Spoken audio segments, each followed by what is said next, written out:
Good evening.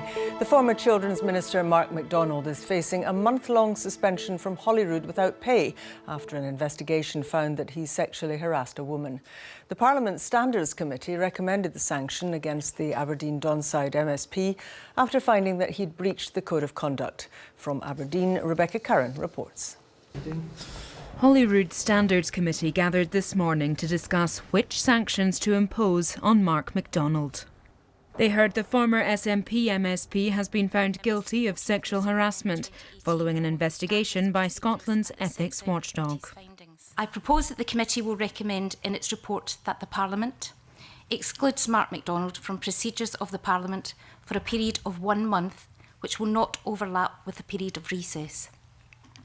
Withdraws his salary for a period of 1 month to coincide with his exclusion from proceedings of the Parliament.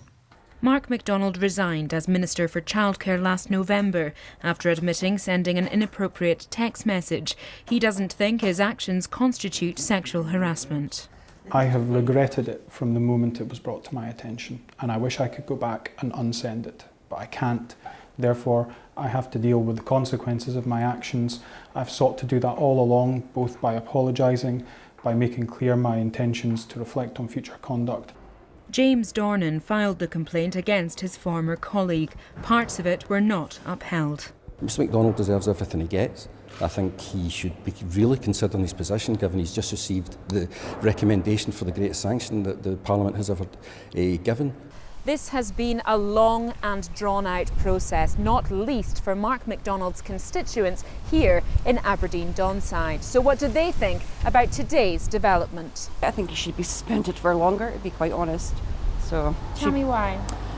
Well, I don't think sexual harassment's right in any form, whether it be against man or woman. So, I mean, if he has done it, then I think a month's not long enough. It's one of these things I personally think you made a mistake, and that's it. Everybody makes mistakes. You just get on with it, do you? The Scottish Parliament is expected to ratify the recommendation to suspend Mark MacDonald next week. Rebecca Curran, reporting Scotland, Aberdeen. Let's go to our political editor, Brian Taylor, who's at Holyrood. How much pressure is there, Brian, for Mr MacDonald to resign now as an MSP? Oh, it's significant and it's widespread and it may grow. That vote will be next Wednesday here in Parliament. There's no doubt whatsoever he'll be suspended for a month. We heard the defences there from him that various elements of the complaints against him were not upheld, that he accepts the text messages were inappropriate but does not believe they constituted sexual harassment. But let's be clear here, he has been found guilty on that count by the Standards Committee following a report from the Standards Commission, and it's also in a context of a parliamentary mood which is for zero tolerance of such behaviour whatsoever. And given that, it is perhaps no surprise that the sanction is, as was pointed out there, perhaps the strongest that has been applied so far by Parliament. As I say, the vote will be next Wednesday. There is no doubt whatsoever Mark MacDonald will be out for a month. Brian Taylor, thank you very much. 3 children aged 11 and 12 have been burned when a camping kettle exploded at an after-school club in Fife. 2 were treated for scalding to their faces and bodies, and the third had burns on his back.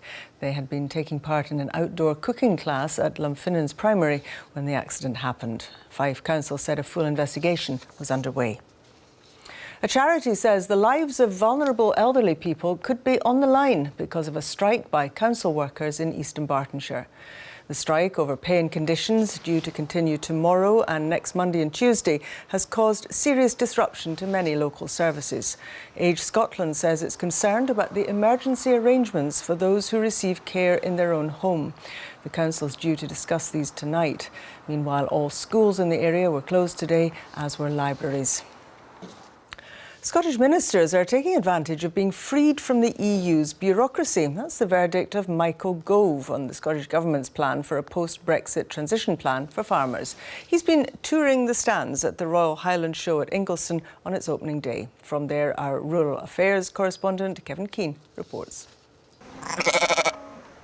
A prize specimen and a day for farmers to show off their best stock. This is what makes them their money and keeps Scotland's rural economy turning.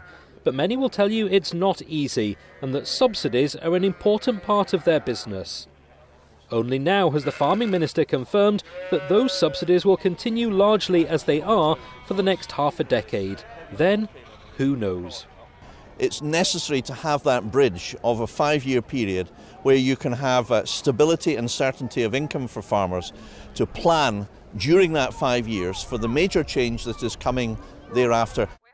In recent weeks and months, farmers' leaders have been growing increasingly uneasy, their beef not knowing what the future holds. While continuing to support farmers financially, the plan talks about streamlining the system for claiming the money. For the UK Environment Secretary, a rare moment of praise for his counterpart, while claiming some of the credit himself. I think they're taking a leaf out of our book. I think they understand that life outside the European Union means that you can remove some bureaucracy from the lives of farmers, and that has to be a good thing. But it's not pleased everyone. Easy prey for environmentalists who feel this is purely a plan to help farmers, rather than protecting our natural assets. I think 5 years is kicking the can down the road and really ducking some of the key issues that we need to contend with now. We're seeing degradation of soils across many parts of Scotland, both in the uplands and the lowlands. We're seeing dramatic declines in biodiversity on lowland farms and again in the uplands. So we need to act now. There'll be a summer of grooming for the transition plan before it's finalised in the autumn, and ministers say they're already working on a framework for the longer term. Kevin Keane reporting Scotland at the Royal Highland Show. Police in Lancashire say a 47-year-old Preston man has been arrested and issued with a formal harassment warning following death threats received by the head of Scottish Natural Heritage. The threats, which had been investigated by Police Scotland, were received by Mike Cantley, the chair of the conservation group, after its decision last month to licence a cull of ravens in Perthshire. The Scottish boxer Josh Taylor takes on the Ukrainian Viktor Postol at the Hydro in Glasgow on Saturday night. If Taylor wins, it'll pave the way for a shot at a world title for a fighter who came to prominence after winning gold at the 2014 Commonwealth Games. Jonathan Sutherland reports. The man himself, Josh Taylor, meeting fans ahead of a more gruelling meeting with experienced Ukrainian fighter Viktor Postol on Saturday night in Glasgow. I'm super confident, yeah. I'm nice and relaxed, yeah. I can't, all the pressure, all this and that, I'm not feeling it at all, and just relaxed and enjoying the ride.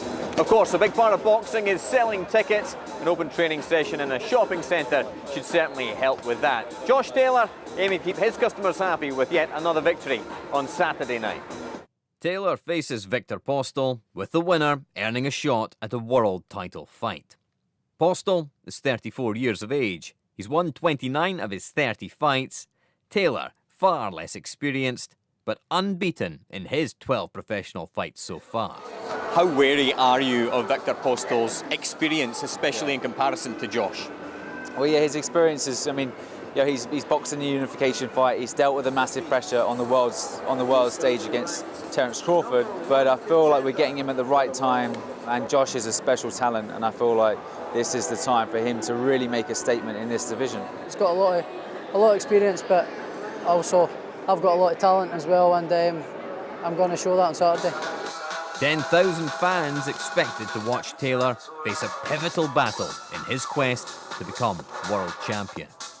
Jonathan Sutherland, reporting Scotland. The first big exhibition devoted to Scottish pop music opens at the National Museum of Scotland tomorrow. Rip It Up includes more than 300 costumes, instruments, props and memorabilia, much of it loaned by the artists themselves. The Proclaimers, Lulu, Jerry Rafferty, Texas and Franz Ferdinand are among those featured. Our arts correspondent Pauline McLean reports.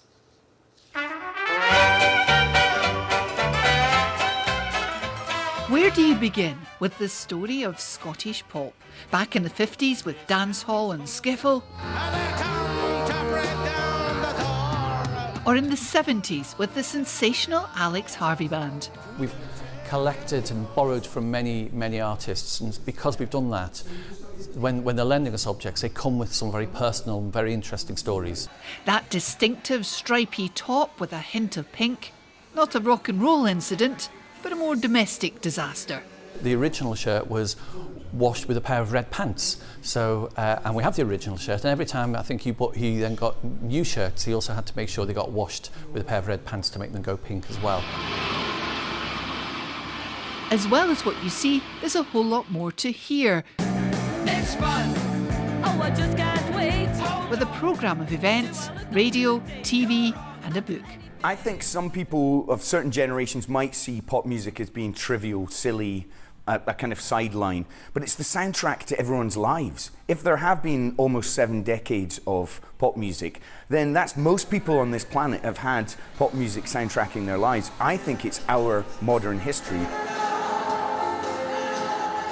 More than 300 artefacts are included, many lent by the artists themselves, who never dreamed they'd one day be seen in a museum. Someone said to me, one of the artists said to me, well, I really didn't think I was going to have to turn up in 40 years' time and lend things to a museum. If I'd known, I would have kept more.